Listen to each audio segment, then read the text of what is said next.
اعوذ باللہ من الشیطان الرجیم بسم اللہ الرحمن الرحیم۔ روحانی سلسلہ قادریہ کے تمام سامعین کرام کو محبت بھرا السلام علیکم ورحمۃ اللہ وبرکاتہ۔ آج جو دعا اور جو وظیفہ میں آپ کو بتانے جا رہا ہوں وہ یقیناً ہر گھر کی ضرورت ہے، ہر شخص کی ضرورت ہے، ہر بہن کی ضرورت ہے، ہر بھائی کی ضرورت ہے، کیونکہ آج میں آپ کو دعائے حاجات کے متعلق بتانے جا رہا ہوں۔ ہماری اس ویڈیو کو مکمل دیکھیے گا اور انشاءاللہ آپ کو بہت فائدہ ہوگا۔ حاجت ضرورت کو کہتے ہیں اور اس دنیا میں ہر کوئی ضرورت مند ہے۔ انسان جب تخلیق ہوتا ہے، جب اس دنیا میں آتا ہے تو اس وقت سے اس کی ضرورتیں شروع ہو جاتی ہیں۔ ماں کے پیٹ سے لے کر قبر کے پہنچنے تک انسان ضرورتوں کا محتاج ہوتا ہے، لیکن دنیا میں کچھ ایسی حاجات ہوتی ہیں جن کے لیے انسان بہت کوشش کرتا ہے اور اللہ تعالیٰ سے ملتجی ہوتا ہے کہ رب کریم میرے لیے کچھ ایسی آسانیاں پیدا کر دیجئے تاکہ میری زندگی آسان ہو جائے۔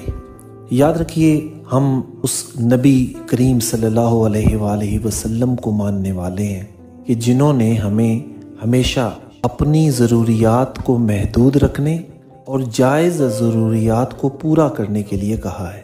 یقینی طور پہ انسان اپنی خواہشوں کے بوجھ تلے دبا ہوتا ہے، اور جب انسان اپنی خواہشوں کے بوجھ تلے دب جاتا ہے تو کبھی کبھی ایسا ہوتا ہے کہ کچھ غیر ضروری چیزیں بھی ضرورت بن جاتی ہیں۔ تو کوشش یہ کریں کہ جو خواہشات، جو جذبات آپ کو دین سے دور لے جائیں ان سے دور رہیں۔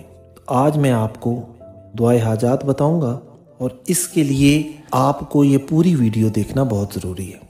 یہ دعا رفع حاجات کے لیے بہت مفید اور مؤثر ہے، اور اس دعا کے لیے بے پناہ فیض و برکات ہیں۔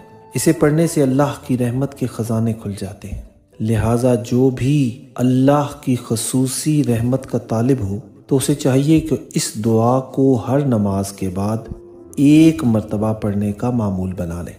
میں دوبارہ بتاتا ہوں کہ اگر آپ اللہ تعالیٰ کی خصوصی رحمت کے طالب ہیں تو آپ کو چاہیے کہ اس دعا کو ہر نماز کے بعد ایک مرتبہ پڑھنا معمول بنا لیجئے۔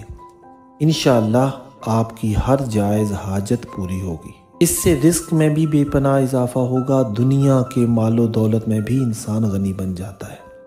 اگر کسی نے قرض ادا کرنا ہو، مقروض ہو، اس دعا کو پڑھنے سے وہ اللہ تعالیٰ کے فضل و کرم سے قرض سے بھی خلاصی عطا ہوتی ہے۔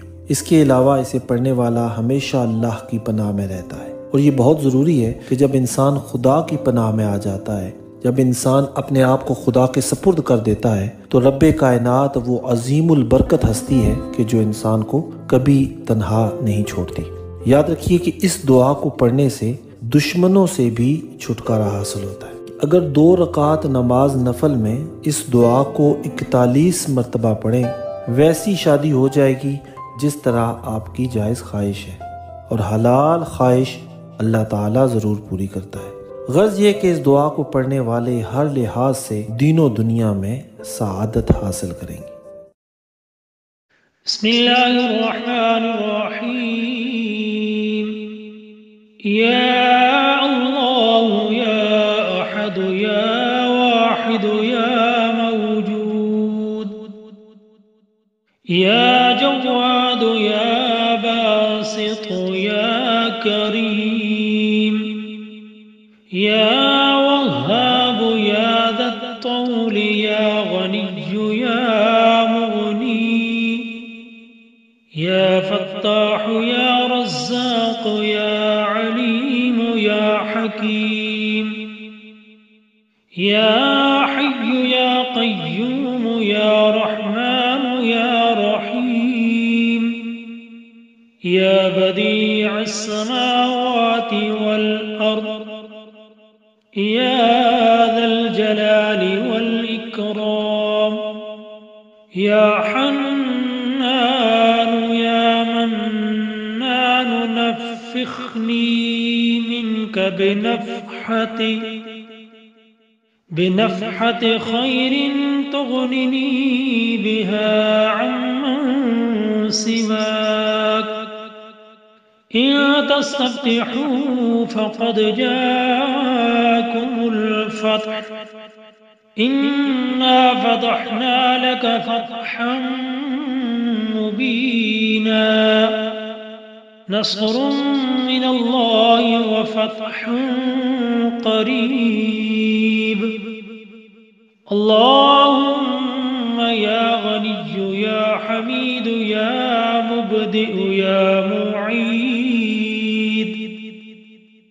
يا ودود يا ذا العرش المجيد يا فعال لما يريد اكفني بحلالك عن حرامك واغنني بفضلك عمن سواك واحفظني بما حفظت به الذكر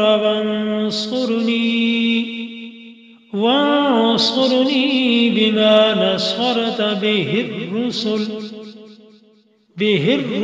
إنك على كل شيء قدير